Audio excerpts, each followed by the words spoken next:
Tissue paper. Senior सहाफ़ी हामिद मीर अपने column में लिखते हैं, एक सहाफ़ी दोस्त बहुत दिनों के बाद मुलाकात के लिए आए। काफ़ी देर तक मुल्की सियासत पर गुफ्तगू के बाद उठते उठते बैठ गए और याद दिलाया कि आपको 4 साल पहले वज़ीर आज़म हाउस में इमरान खान के साथ होने वाली वो मुलाकात याद है जिसमें आपके एक जुमले ने सारा माहौल बदल दिया था। मैंने पूछा, कौन सी मुलाकात? दोस्त ने कहा कि वो मुलाकात जिसमें हमारे कुछ साथी टीवी एंकर और कॉलम निगार इमरान खान को इसराइल के साथ सफारती ताल्लुकात कायम करने के मशवरे दे रहे थे। खान साहब खामोशी से ये मशवरे सुनते हुए बार बार आपकी तरफ देख रहे थे, लेकिन उस दिन आप भी खामोश थे। फिर खान साहब ने आपकी तरफ देखकर कहा कि जी हामिद, आप क्या कहते हैं? आपने खान साहब के सर के ऊपर लटकी हुई एक तस्वीर की तरफ इशारा करके पूछा कि मिस्टर प्राइम मिनिस्टर, ये जिसकी तस्वीर आपके ऊपर लटकी हुई है, ये बड़ा लीडर है या आप बड़े लीडर हैं? खान साहब ने सर घुमाकर ऊपर देखा और कहा कि कायदे आजम मोहम्मद अली जिन्ना हम सबके लीडर हैं। जिसके बाद आपने कहा कि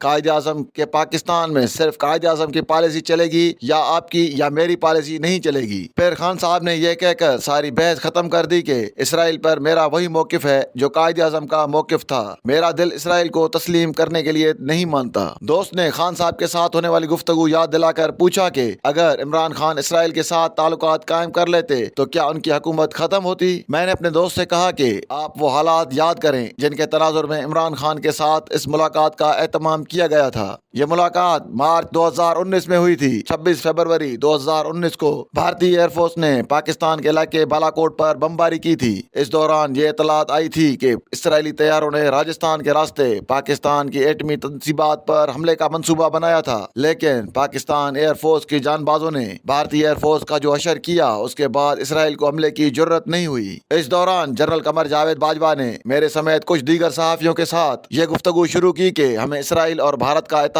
तोड़ने के लिए इसराइल से बातचीत शुरू करनी चाहिए। बाजवा साहब चाहते थे कि मीडिया इस बहस का आगाज करे, लेकिन मेरा मौकिफ था कि यह बहस पार्लियामेंट में होनी चाहिए। बहरहाल उन्होंने ही इमरान खान के साथ मीडिया पर्सन की मुलाकात का एहतमाम किया। इस मुलाकात में इमरान खान ने इसराइल के साथ ताल्लुकात कायम करने से साफ इनकार कर दिया। मुलाकात खत्म होने के बाद मुझे एक अहम इदारे के तर्जुमान का फोन आया और उन्होंने कहा कि वजीर आजम के साथ होने वाली गुफ्तगू ऑफ द रिकॉर्ड थी और आप वजीर आजम का कोई जुमला रिपोर्ट नहीं करेंगे। इमरान खान से कबल नवाज शरीफ और मोहतरमा बेनजीर भुट्टो को भी ऐसे मशवरे दिए गए, लेकिन उन्होंने भी इन मशवरों को नजरअंदाज किया और मुल्क दुश्मन कहलवाए। जनरल परवेज मुशर्रफ वो वाहिद पाकिस्तानी हुक्मरान थे जो खुल्लम खुल्ला इसराइली क़यादत से राब्ते में रहे। मैंने अपने दोस्त को साफ साफ कहा कि इसराइल के साथ सफारती ताल्लुकात कायम करने से इनकार के बाद साल तक इमरान खान की हुकूमत कायम रही। खान साहब के खिलाफ तहरीक अदम एतमाद मार्च 2021 में आई और उसकी वजह यह थी कि उन्होंने फौज के अंदरूनी मामलात में मुदाखलत शुरू कर दी थी।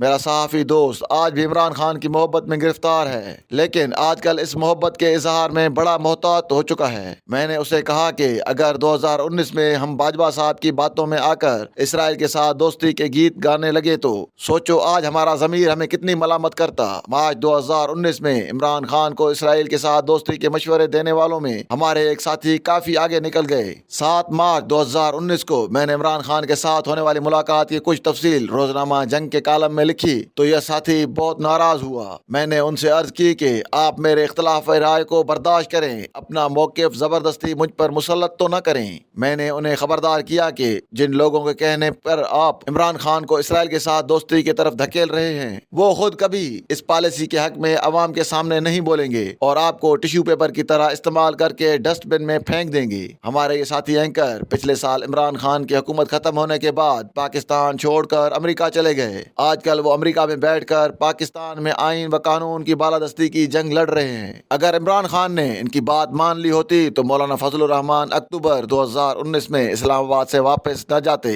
बल्कि अपने हजारों साथियों समेत वजीर आजम हाउस के अंदर दाखिल होकर दम लेते।